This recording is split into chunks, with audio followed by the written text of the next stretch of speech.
भी खाद्यान्न की कमी थी, आप और हमने मेहनत करके खून पसीना करके पैदावार करके गोदाम बने।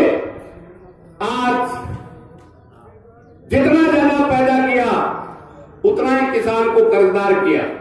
इसलिए ये नीतियों के खिलाफ एकमात्र रास्ता संघर्ष का रास्ता है।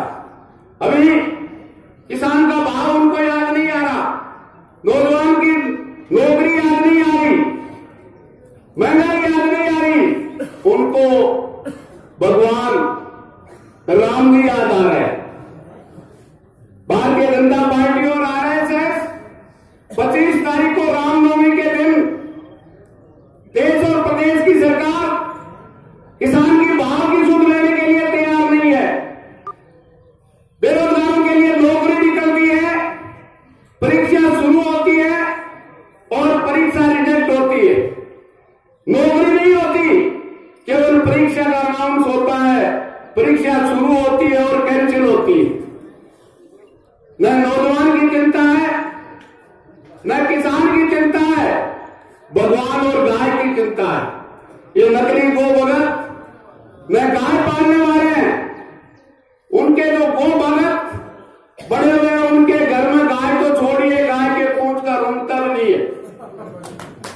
और ये अपने वोट की स्वार्थ के लिए भगवान को, राम को भयभीत करने का इस प्रदेश और देश में भाईचारे को खत्म करने के लिए भगवान का और राम का उपयोग करते हैं। और मेरा दावा है जो भारतीय जनता पार्टी में बैठे हैं उनका कोसों तक भी राम से लेना देना नहीं है क्या? इधर तो फिर भी हमारा राम है, पेमा राम है, और तो वसुंधरा के, नरेंद्र मोदी के, किसी के राम है? अरे अब तो राम भी है और किसान भी आपस में मिलता है तो राम राम करना है। ये केवल राम के नाम पे इस देश की मेहनत कर जनता को जो लूट रहे हैं, और उस लूट का 70 साल का इतिहास ये है कि इस देश के 1% अमीर लोग अंबानी, अडानी, टाटा, बिरला के पास 70 साल की आजादी में इस देश की 73% संपत्ति जो इस देश के किसान मजदूर नौजवान ने मेहनत से पैदा की, वो 73% संपत्ति मात्र 1% लोगों के पास पहुंचाने का काम भारतीय जनता पार्टी और कांग्रेस ने किया है। 99% जनता मेहनत कर जो इस देश को विकास किया, अन्न धन से भंडार रहे, उनको लूट के उनके पास 73% संपत्ति पहुंच गई, और मेहनत करने वाले 99% लोगों के पास मात्र 27% में गुजारा कर रहे हैं। लड़ाई इस बात के खिलाफ है। लिहाज जो लूट हो रही है और उस लूट की तरफदारी करने के लिए इस मेहनत कर जनता को राम के नाम पे, धर्म के नाम पे, गाय के नाम पे जो बांटने की कोशिश की जा रही है, मुझे बताइए आप, अगर हमारे पशुधन भेड़ बकरी भैंस पाटा जो बिकता है उसको जो खरीदने के लिए व्यापारी सीकर से चल के हमारे गांव और ढाणी तक जाता है, उसको अगर सीकर में भयभीत किया गया, माजिद की तरह हत्या की गई, अगर लूट की गई, वो व्यापारी हमारे घर तक नहीं आएगा, हमारा पशुधन लेके नहीं आएगा, तो आज इसका पैसा मिल रहा है उसको कोई लेने वाला नहीं हो। क्या आदत की है सरकार ने? आज से ठीक 30 साल पहले एक भेड़ की ऊन, एक रानी 50 रुपए में बिकती थी, साल में 2 दफे 100 रुपए की भेड़ की ऊन बिकती थी, और आज इस सरकार की नीतियों से हालत यह हो गई, रुपया तो गया, 20 रुपया लंडी कतरने के लिए भेड़ पालने वाले को सामना देना पड़ता है। भेड़ कतरने के लिए ऊन तो ले गए,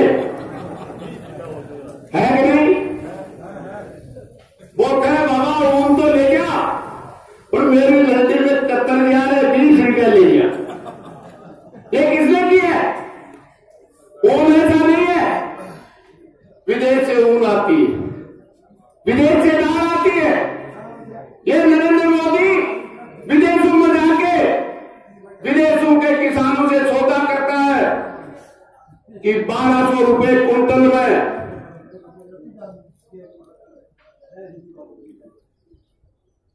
120 रुपए किलो में दाल खरीदेंगे, गारंटी है। और यहां चना का 5500 रुपया किलो का देने में भी तकलीफ है। जिसके बोर्ड से बना है उसको 55 रुपया चना का देने के लिए तैयार नहीं, और 120 रुपए में सौदा करके बाहर से दाल लाएगा, सौदा करता है। मतलब किसान को दोनों तरफ से, एक तरफ बाहर से सामान मंगा के मारने का काम करता है और प्याज को बाहर जाने से रोकने का काम करता है। एक तरफ तो कहते हैं दुनिया खुली है। जब 91 में नीति लागू की गई तो ये कहा गया किसान को सस्ता डीजल, सस्ता खाद, सब्सिडी की जरूरत नहीं है, वो अपना सामान ले जाकर के दुनिया के किसी कोने में बेचेगा। लेकिन जब प्याज पैदा होता है तो सरकार कहती है वो देश से बाहर नहीं जा सकता। इसलिए तमाम नीतियां हमने आज तक 70 साल में नेता बदले हैं। मैं समझता हूं आज की तारीख में अब नेता नहीं, ये किसान, मजदूर, नौजवान विरोधी नीतियों को बदलने की जरूरत है।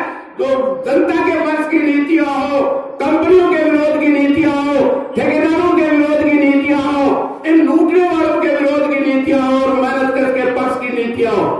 और निश्चित रूप से उन नीतियों के पक्ष में, क्योंकि उन लुटेरों के यार धर्म के नाम से लड़ाएंगे, जाति के नाम से लड़ाएंगे, क्षेत्र के नाम से लड़ाएंगे, क्योंकि वो उन लुटेरों के यार है।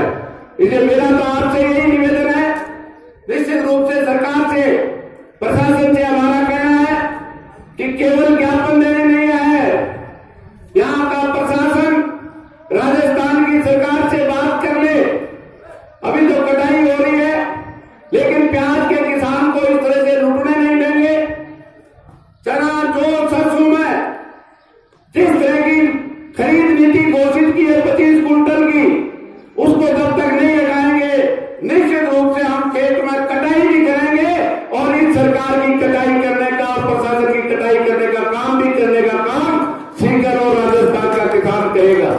ये मेरा तो आपसे निवेदन है कि निश्चित रूप से जो 6 महीने की फसल है उसकी कटाई भी करेंगे और इस भाव की कटाई करने का काम भी करेंगे। निश्चित रूप से वो क्या कहते हैं, निश्चित रूप से प्रशासन ज्ञापन लेने के बाद सरकार और उसका प्रशासन क्या कहता है, निश्चित रूप से वो सुनाएंगे और उसके बाद निश्चित रूप से यहां बैठकर आगे का प्रोग्राम यहीं से घोषित करेंगे। निश्चित रूप से प्याज भी सरकार को खरीदना पड़ेगा और जितना किसान के चना, सरसों और जो हुआ है वो भी तय समय में जब भी किसान लेके आता है उसको खरीदना पड़ेगा। पुनः आप सबको धन्यवाद देते हुए मेरी बात समाप्त करूंगा। 2 नारे लगाऊंगा। मेहनत हमारी, प्याज को बीज आपा जाना तो हुआ है, इतना बड़ा प्याज मेहनत से होता है, राम की पूजा करने से नहीं होता, अल्लाह को अजान लगाने से नहीं होता, खून पसीना बहाता जब होता है। और मैं चोटपुर जी कहता है आज सरकार और प्रशासन 100 प्याज भी काची, 100 जूता भी काची। अब भगवान जी वो बढ़िया बढ़िया भूगरा बासु प्याज ले रहे हो, एक व्यापारी लालची हो बोले भगवान जी तारा 100 प्याज खासू।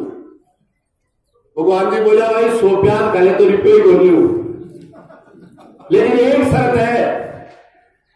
बोले बाकी हमारी बता दे। बोले बात शर्त है 100 प्याज नहीं खाया तो जूता खाना पड़ेगा 100। बोले मंजूर है। खाबा लागो 5 खाया, 7 खाया, मुंडो बढ़वा लगे, बोले भगवान जी जूता ही दे दे। 5-7 प्याज खाया, 5-7 जूता लग गया, कलोड़ी जूती रखे 5-7 जूता लगेगा। भगवान जी बोले डर गया, मुझे प्याज ही खाने, प्याज खाया फिर जूता